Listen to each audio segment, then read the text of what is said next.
Great.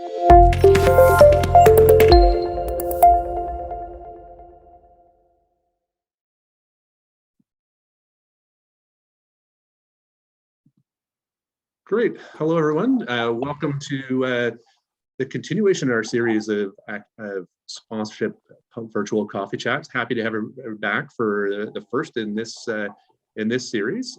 So it's great to have Judy Haber from Performance Sponsorship Group with us once again. Judy's always been fantastic, and I know people get a lot out of the information she shares.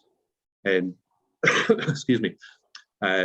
Upcoming sessions that we've got, and you can keep an eye out for our December 1st session. We're going to be running with Brent Barutis and Maria L. Perez, talking about recession-proofing your sponsorship and the specter of a potential recession and how people may be reacting to that. On January 26th, running a session with Steve Coakley from T1 Agency on Web3 sponsorship and how digital assets are changing and how to activate in that virtual space. And then upcoming sessions in the new year will also include Indigenous sponsorship, how to work with and get engaged with Indigenous partners for sponsorship, and then another session coming up on aspirational brands and how aspirational brands are using sponsorship to maximize their marketing engagement and compete against the big brands. So that's kind of our upcoming piece. Judy's going to be doing a presentation today. Feel free to send questions through the chat. And I know she's going to be stopping periodically to see where people are at in terms of questions. It's certainly a lot of content that she's got and fantastic content. So I know we'll get a lot out of it and look forward to hearing what you've got on the go. So Judy, why don't I pull up your presentation and let you have the floor. Thank you. Brad will interact throughout the hour. Thank you everyone for coming. And I do encourage participation. And I appreciate the questions that we've received. So we do want to try and make sure we have some time to answer those questions, because today is about you. What our goal really today is to use case studies to describe the business of municipal sponsorship and naming rights. And through those case studies, I think you'll hear some examples that will hit you at home there in terms of your experience. Some case studies may not be relevant at all. I think we have quite a range of people on this call. Some of us have more experience than others. So, but I think most of us have quite a bit of experience. So we'll go through the basics quickly. We're covering the basics for those who are new to the business, and get right into the guts, or what I would call the good stuff. So Brad, let's move to the first slide, which is sponsorship. And again, I don't need to spend a lot of time on this. And of course, this deck is available to all of you. Sponsorship is not something that you receive a tax receipt for. So those of us who are in this business understand that this is a marketing exchange, and consequently there are no tax receipts. So one of the questions we received was, how do we differentiate, or how do we compete with the not-for-profits? We're really in an entirely different business. We don't operate like not-for-profits. We operate a business and offer a business opportunity. So you shouldn't consider yourself competition with your local not-for-profit. Next, Brad. Why do companies sponsor? Again, it really depends on the category and the community that we're working in. Brand differentiation is a big one if you're in a small market. So if an automotive company sponsors or buys naming rights to a facility or a program, and you offer category exclusivity, that obviously blocks all the other automotives in your market. So I find many companies buy because they want to block the competition. It's kind of how we do business in the field of sponsorship and naming rights. Some companies buy because it does offer an opportunity to sell more product or services. And some of that might be achieved through doing business with the municipality or the town or the city that you're giving money to and supporting. Some of the conditions might require you in return doing business with the company. The whole piece around community goodwill and being perceived as supporting, the market where your children and your employees and their children and your parents live, work, and play. Sure, that's important to companies. They absolutely want to be supporting communities that they live and do business in. Next slide, Brad. What are they looking for? And again, I don't want to bore all of you, but we kind of know all of this, but sometimes it doesn't hurt to hear it again. Category exclusivity is critical to most companies. It's not something that you would experience if you're selling in a healthcare environment. I mean, they'll have all the builders involved. But in our business, category exclusivity is critical. You're not going to have a home builder or a land developer write you a check of any sort if their competition is there. There might be some examples out there that are different, are an exception, but I don't know of any in Canada or the United States. Are they looking for a business opportunity? Absolutely. I mean, even companies that support you at a $5,000 level are looking for a business opportunity. The signage and the right to use the logos and the identification on collateral material is a must, because you're identifying the XYZ sports courts. So they have to be identified on collateral material. But is that why they're buying? Not necessarily. I mean, we just did up a sign for a company in the construction industry that said, off the highway, this way to the XYZ sports park. We use those signs to close deals, to be perfectly honest. We do a mock-up. Those signs are obvious, but I would tell you that it's not necessarily a priority for companies as much as the category exclusivity and the business opportunity, if that exists. Signage is important and sexy, and often important to us as a municipality, town or city, because we have to tell our constituents where they're going and what the name of the park would be. Next slide, Brad. Typical facility assets. Again, the focus here has been on naming rights for assets, and we've been specific here about, thank you. If you could just go back for a moment, physical assets rather than programming. So you look at tangible and intangible. This is okay, Brad. It keeps our minds jumping here. Whoops. And we've just lost it altogether, but that's okay, Brad. We're talking about assets. That's how much time the buyer will look at it anyway, for about 2 seconds. Assets are tangible and intangible. And tangible assets can include, whoops, we're skipping around here. There we Back go. to where you were. Oh, thank you, Brad.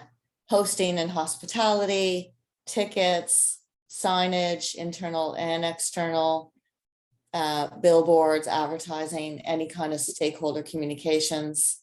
And then intangibles are the category exclusivity, first right of refusal, the sampling, the prestige of the property. You know, is the property an icon within your community? So is it sort of a one-of-a-kind opportunity? That's very much an intangible asset, and something that impacts the sale. And we'll get into that as we move through this deck. This is just, we called it the Orange County baseball field because we're quite convinced that there's an Orange County everywhere in the country. But what the takeaway from this summary of external and internal signage and tangible and intangible assets, the biggest value or the most significant value is the signage, the external signage, and that's both on building and then of course there's internal signage. But if you look at the promotional materials, how big that number is, and that can grow depending on your marketing and collateral material. So to come up with a valuation, call it, we look at the tangible assets, which we described earlier, the intangible assets, we add them up. And in this case, we offered a return on investment of 5 to 1 to come up with an annual ask of 400,000. An ROI of 5 to 1 is really high. We've worked on projects where we had to offer a 1 to 1 because the tangible and intangible don't add up to that much. Because often our work is in markets with a population of under 10,000, even 5,000, even markets with a population of 1,000. There's not a lot of tangible and intangible assets in communities that small, but there is a value. It may not be 400,000 per year, might be 10,000 per year. And that's okay if you're in a market with a population of 1,000. Brad, next slide. So now we're going to go into, the fun part, the sales part. I've chosen a few different slides for different purposes. This was a new building close to Edmonton, and it's a gymnastics club. And we did the valuation, and it came in at 35,000 per year for a 10-year term. And Border Paving, obviously a paving company, offered to buy naming rights. They paid for naming rights. But as you can see, that's a parking lot, a paved parking lot. So part of the condition of this agreement was that Border Paving has the paving contract within the facility. Again, a city-owned facility, and that was a condition of the naming rights agreement. Next, Brad. This is an interesting story because it's a home builder, not a land developer. And they bought naming rights. And I know people on the call want to know prices, and I can share this because this is public information. They paid $75,000 per year for a 15-year term. This is a multi-use recreation complex with ice, sports courts, 1.5 million users in a community in Pickering, which is, doubling in size just outside of Toronto near Oshawa in Ontario. What's interesting is that this is a building that's close to 40 years old, and they paid $75,000 per year for a 15-year term. That was sold within a week of meeting the principal who owns the firm. And there's no question, blockage was a priority. brand dominance was a priority because there are other builders in Pickering. Next slide. This is an interesting story on many levels. This is a community, again, just outside of Edmonton. This was a $500,000 deal. GFL, as you all know, is a waste management company and the only waste management company in the town. And the condition of their agreement was that they had the waste contract for the town for the duration of the naming rights agreement, which really wasn't difficult for council to agree to because GFL is the only waste management company in town. This was kind of interesting because it was a marina, and not many of us, A, have marinas, or B, if we do, would consider naming rights. So this again sold very quickly to a produce company based in Leamington for $400,000, $40,000 per year for a 10-year term. It's called Lakeside Produce. So the brand fit was obvious, Lakeside Marina. The takeaway, other than that you can name a marina, a town asset, is at that time during COVID, as you all know, produce companies were doing very well. And I think there's some more slides from Leamington. All the major produce companies we approached participated in significant naming rights opportunities. So there's an examination of your asset, but also consideration of who would be a good fit and who's making money. That's how we develop our prospect list. Next slide. An interesting story, building a brand new park. And rather than pay the 1.5 million that we were asking for naming rights, Mattamy Homes offered to build the park, which saved the city $1.5 million. So there's lots of ways to do deals, not just cash. Depends on the prospect that you're talking to. This is rather recent. It was formerly called the Repsol Sports Center, I believe. And this is a significant recreation high performance center in downtown Calgary. Repsol's naming rights agreement had expired, and they had chosen not to renew. We went through a process with the board of directors of who would be an ideal naming rights partner. And it wasn't a long list. So Myers Norris Penny is an accounting firm, but they do obviously more than just accounting. They are national and the only national accounting firm with their head office in Calgary. So it was a great fit for us, the facility. It was a great fit for Myers Norris Penny, not only supporting the community, brand dominance, but employee engagement.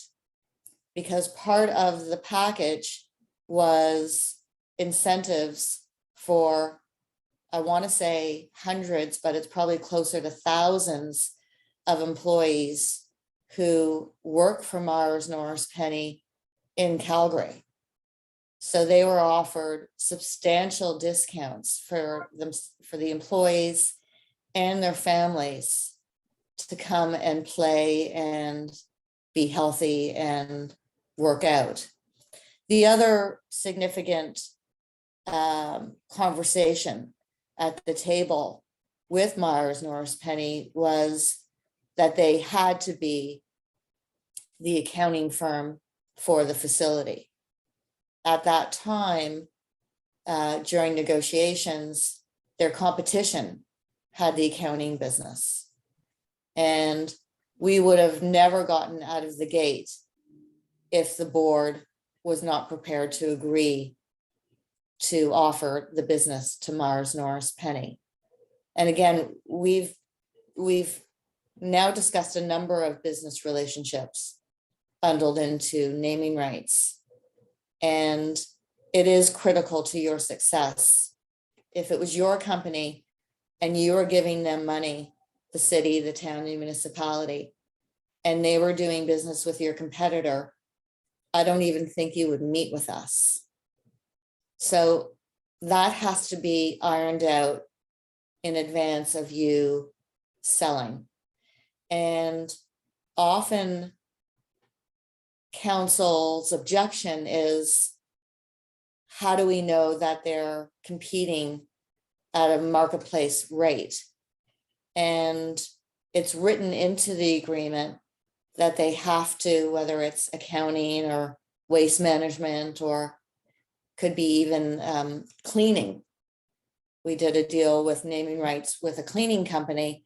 They don't call themselves cleaning, they call themselves janitorial, where they did naming rights for an asset within a recreation facility. But a condition of that was, of course, that they are the janitorial company within the facility. And the language in the agreement protected both sides, that they provide their products and services at an industry competitive rate. This is here in Ontario. For those of us who are from Ontario, I think most of us are familiar with Muskoka. This is a new build. It's, I think now probably closer to $65 million. It's hockey. There'll be an ice pad. There is a field house, a community room, a rock garden. What was interesting here is Muskoka Lumber obviously stepped up to the plate. It is public. They paid $2.2 million for a 10-year term, and with first right of refusal for another term at the same rate, with inflation taken into account for the second term. In addition, they contributed lumber to the build and a $200,000 credit for additional lumber to be used within the interior of the building. Muskoka Rock contributed $150,000 to name the garden, and you can imagine we will be using Muskoka Rock in the Muskoka Rock garden.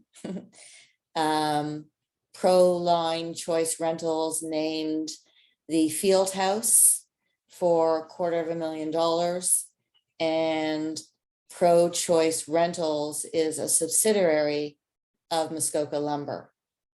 Leon's contributed $100,000 to name the community hall, which we also had to purchase a number of chairs and tables, and we worked out an agreement with Leon's to purchase those products at cost. So the earlier you're out of the gate with a new build, the more likely you'll have success in terms of leveraging products and supplies that you need for your build.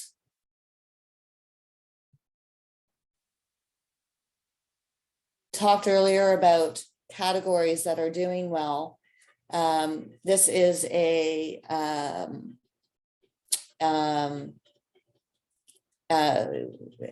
agricultural company, trying to find the appropriate words these days, an agricultural company who produces a lot of cucumbers and tomatoes.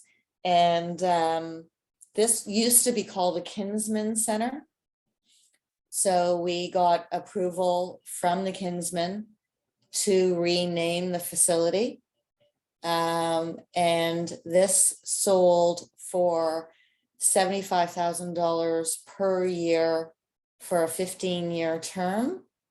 And Nature Fresh also paid for the signage.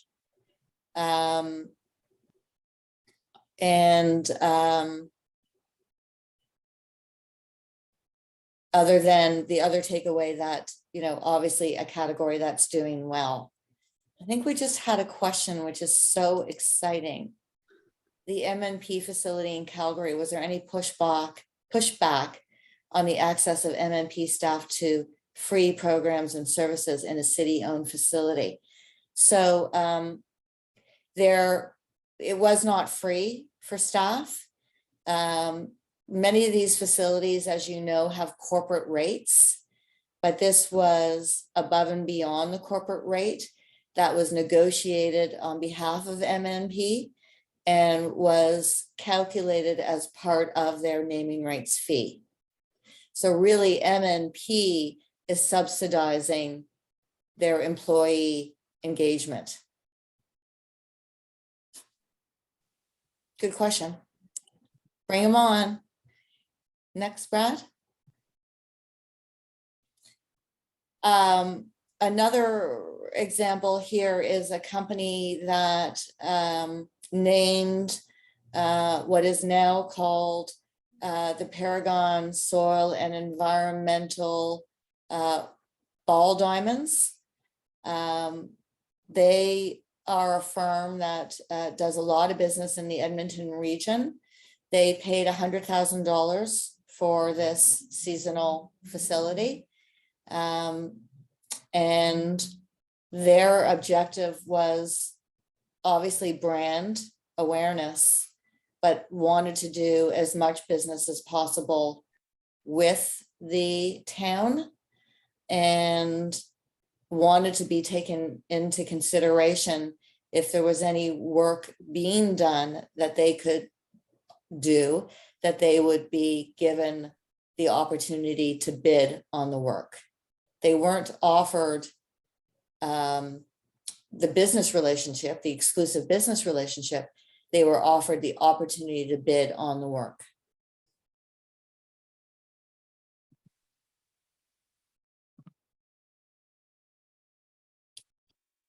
This is a soccer complex. Pure Flavor, you're probably familiar with the brand. Beverages. They paid $100,000 to name the seasonal soccer complex, and they also paid for the signage.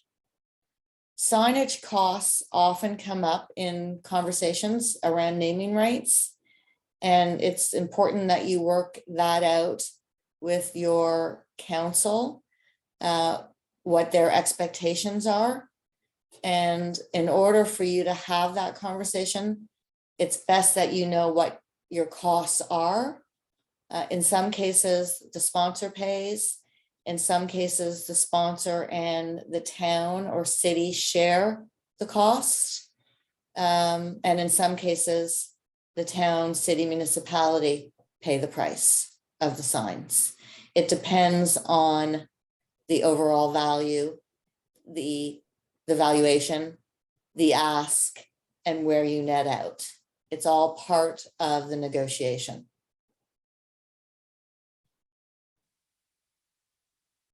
This was a $1.6 million deal.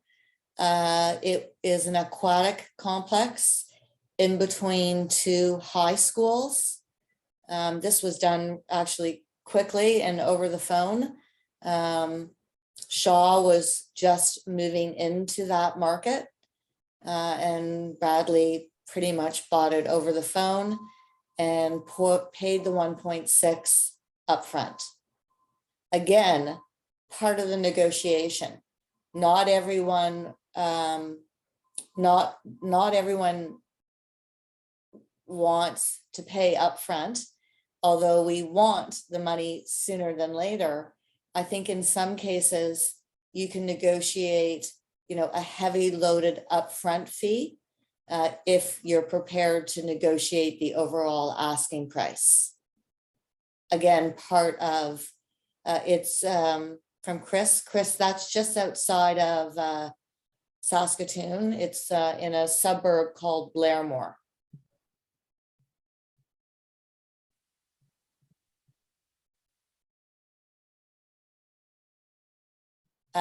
You're welcome, Chris. This is a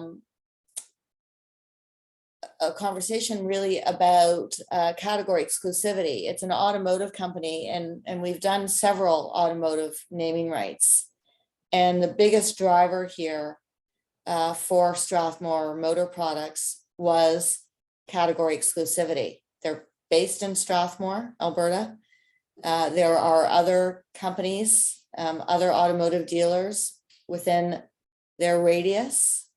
And the conversation was how much, and will we be the only automotive company in the building? And that was an easy yes, because that was part of the valuation, and that had been worked out in advance of going out to the market, and it was part of the pricing structure that we provided through the valuation. Inside the building, Sobeys named the track, and that was done locally, not through head office, because we were able to offer Sobeys an exclusive pouring rights relationship within the building. So Sobeys is in there with their private label beverages. And then we, of course, sold things like the score clock, the gymnasium, the dressing rooms, additional assets that added up at the end of the day. Again, what's interesting about this is it was done very quickly. It's an amphitheater, so it's seasonal. But what the brand fit here was the audience. Many people who go to the amphitheater are, let's call them employees or prospects as employees for Sunset. There's a lot of competition for employees in Leamington. And Sunset wanted not only brand domination in this market, but they also wanted to be able to offer their employees first right of refusal to tickets or VIP seating to concerts that they know their employees would want to go to.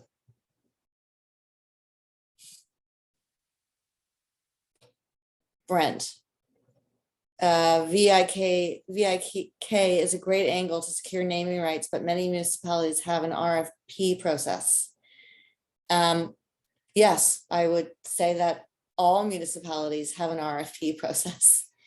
And that is something that you need to discuss and address with your municipality, with council, with your leadership.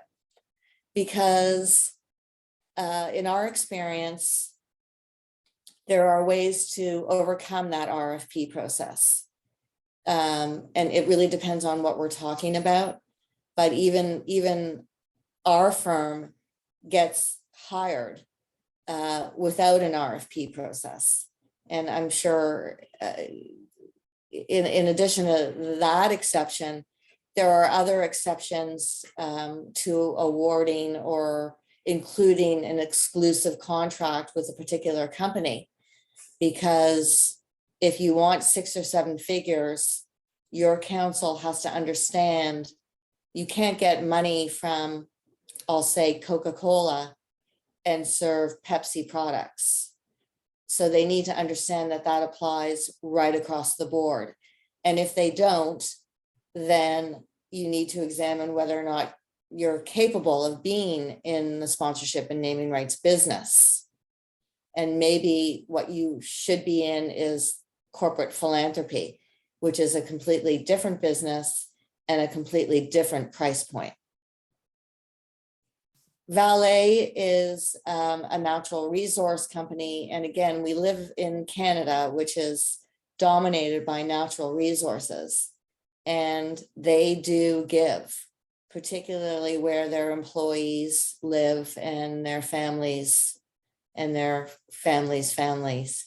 And again, part of this offer was employee engagement in terms of access to the facility. This is Wynyard, Saskatchewan, a population of 1,000.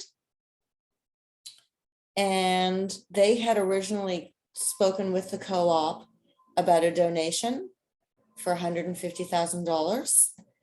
And the co-op had agreed. It was it is a brand new arena. You can imagine how important it is in the community of 1,000 people. And they, Wynyard asked for our help in terms of selling naming rights. And we went back to the co-op and said, if we buy your products at an industry competitive rate and supply it within the building, can we up the ante? And at the end of the day, we ended up with $500,000. So again, even if they too have an RFP process, however, the $500,000 was a big number for them. And it's the only grocery store in town. And they knew that they were getting their products effectively at wholesale. And it wasn't, by the way, just groceries. I mean, it was cleaning products. It was toiletries. It was, right across the board. It was a lot of line items. Score clocks, for all of you who have score clocks, I mean, they're highly desirable. We just use this as an example. I can't remember what facility this is in, but we've sold score clocks pretty much in every facility. Again, it sees a lot of eyeballs. So from a valuation point of view, it could be significant within your venue. Walking tracks, again, we've sold to Sobeys, we've sold to, the Royal LePages. I think Royal LePage was $7,500 per year for a 10-year term. Certain categories, and it was bought by a local agent. So certain categories have thresholds and capacities, and it's your job to understand not only what your asset is worth, but what the capacity is of the category that you're talking to.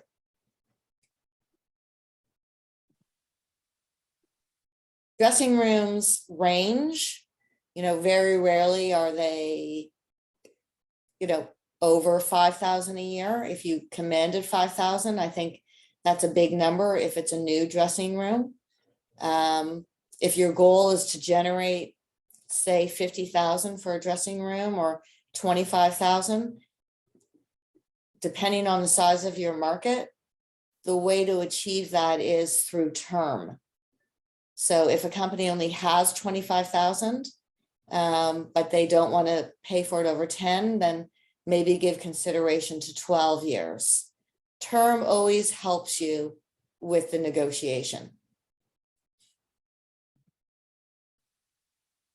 Water stations are common now in certainly in recreation facilities, even events.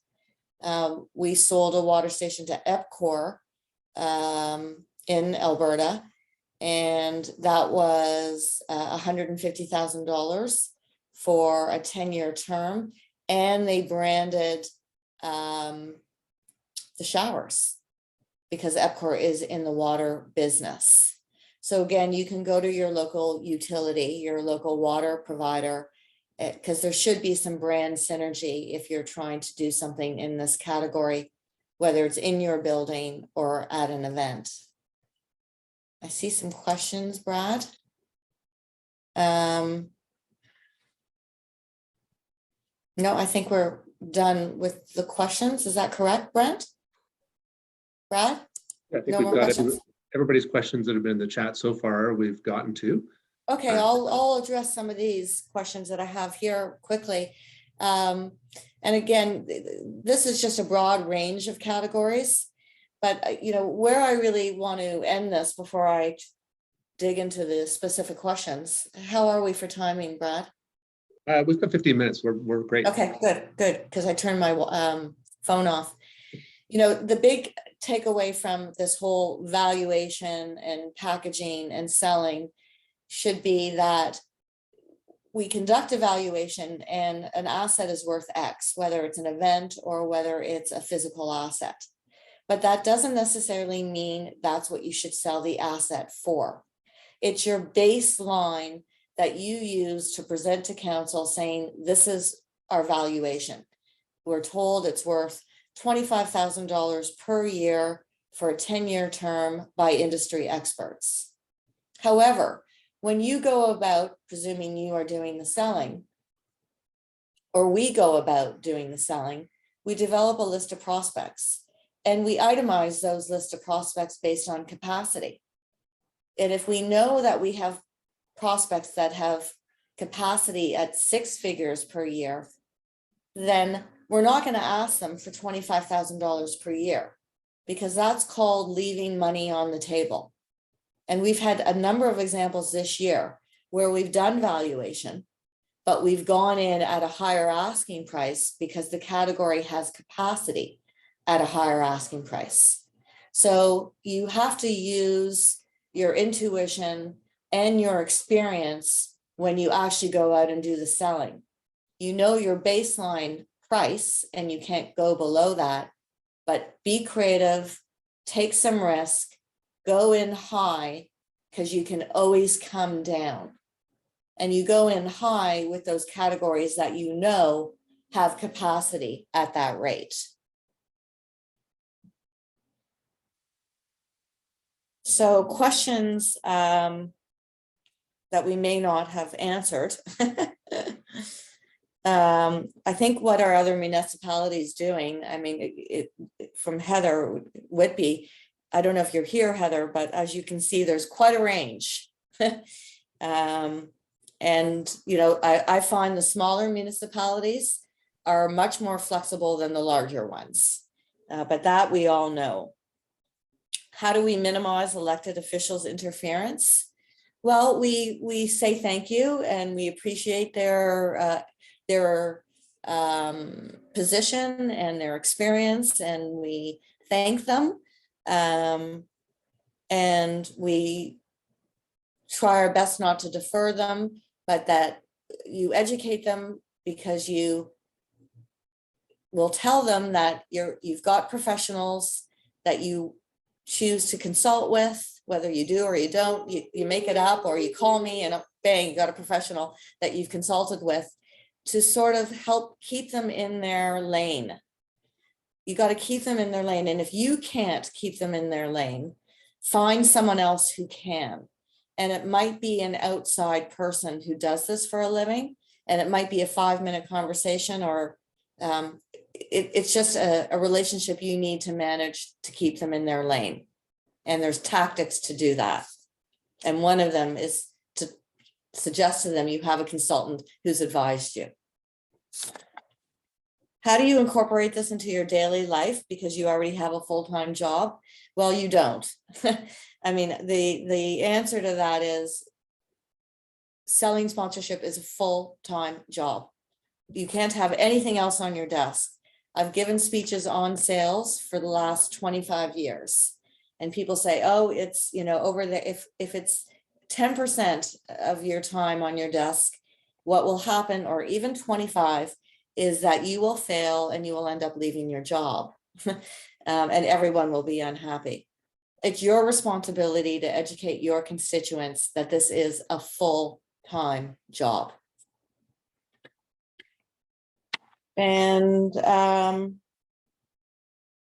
I think that's it in terms of the questions received. I don't know if there are any more, but I urge you, Brad and I and Brent, I think you're still here, but you're driving.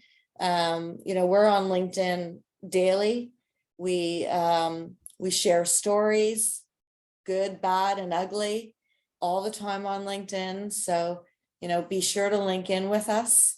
We share what we can that's public. We're here to help you, and take advantage of us is all I can say. So Kristen's put a question into the chat just about sharing templates of agreements. Is that something that you're open to sharing or have places to direct people? Yeah, I mean, the truth is, if you Google naming rights agreements, you'll probably find 10. But those that have been executed that I have are confidential. But if you're looking for the language around naming rights agreements, it's out there, like everything else, it's all there. And then Tulu has a question, and I guess a bit of a clarification we would need in meeting intermediaries that could do this for a company or social enterprise. Are you looking at people who could represent you and do the sales and strategy piece, Tulu, or what were you thinking? Okay, perfect. So Judy's a perfect example of somebody who can do this for you. There are a number of agencies out there, but Judy, I'll let you direct that. So if I understand the question, are there companies that do this, that do valuation, that do packaging, that do sales? Yes. And you've got three of the best on the call right now. Brent is here, Brent Barudi's, our firm, Performance Sponsorship Group, and of course, Brad also is here to help. I'm happy to have that conversation. And then I just had a couple of thoughts when I was going through your presentation today, Judy. One of the things you've had success with through what you've showcased is selling sponsorship on aged buildings. And I know I've heard in the past that people kind of struggle. It's, the shiny and new always seems easier to sell than a building that is currently in place and currently has a naming right attached to it. So do you have a specific approach that you've dealt with for those buildings? Right. Well, obviously the price is reflective of the age of the building. The term, again, it takes some time to change the name and get your constituents to refer to it with its new name. So again, part of the negotiation, if it's a 10-year term, you might, from a price point, you might think about extending it a couple of years, giving the opportunity for the company to get extra time earning customer awareness and confidence of the new name. Great. And then one of the other thoughts I had was looking at some of the engagements that you've had where there's been a business relationship that came out of that. And I've got two questions within that. One is, how do you deal with the conflict of interest conversations when it comes to that, or does that ever come up from you or from the organizations you've been dealing with? So conflict of interest, can you give having the business tied to the sponsor investment? Right. Again, there's always language in agreements enabling both parties to dismiss. And, some categories are more complicated than others. Like, for example, Compass, which is a food service management company, among many other things, had a naming rights agreement with Tennis Canada. And part of the condition was that Compass provide the food and beverage at their major tennis event. And what happened was, because I go to the event, the food was, to be perfectly frank, horrible. They now have Sobeys up there, so it's a much better customer experience. But they were able to get out of the agreement because the audience, the participants, the customers were not satisfied at all with the food and beverage experience. So that naming rights agreement was ended. And the other related thought that I had was I know a lot of municipalities take developer fees to develop community assets as part of the work that they're doing for a new Correct. business. Have you ever seen scenarios where those developer fees have been used within sponsorship or naming rights? No, never. No, those development fees are not part of our wheelhouse.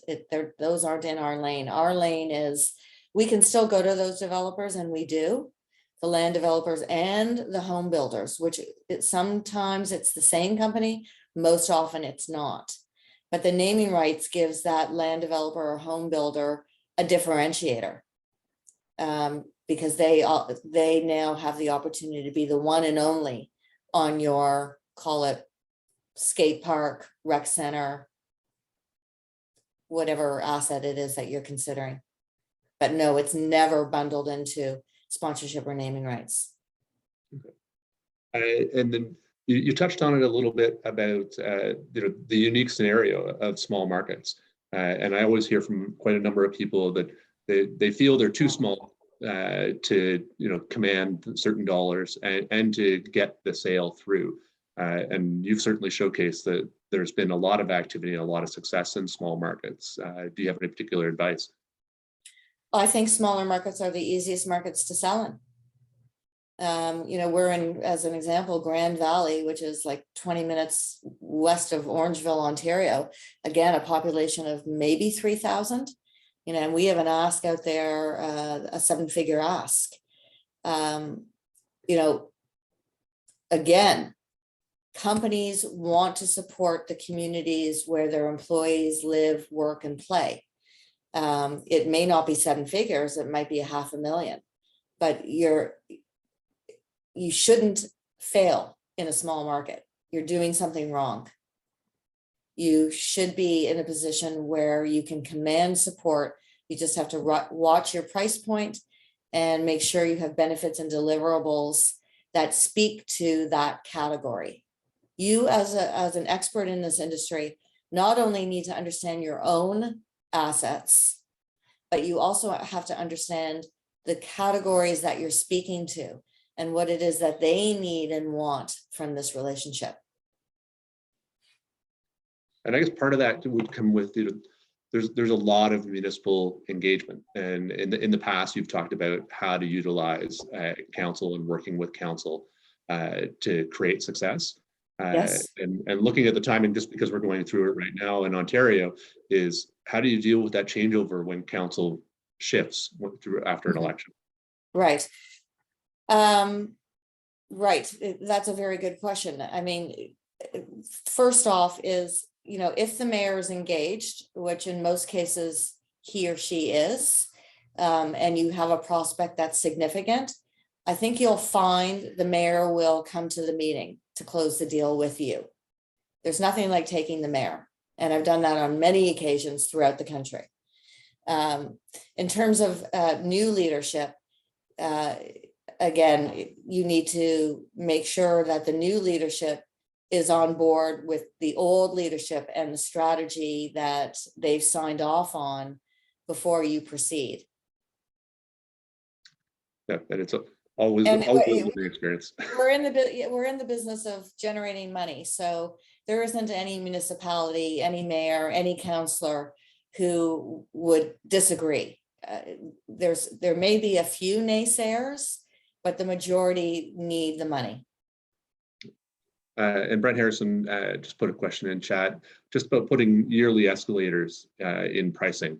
Do you do a straight line when you're spreading it over the term, or do you have an escalation to account for inflation? Yeah, we find most buyers aren't fond of escalations, but for first right of refusal after the term, we build an escalation. Great. Any closing thoughts, Judy? This has been fantastic.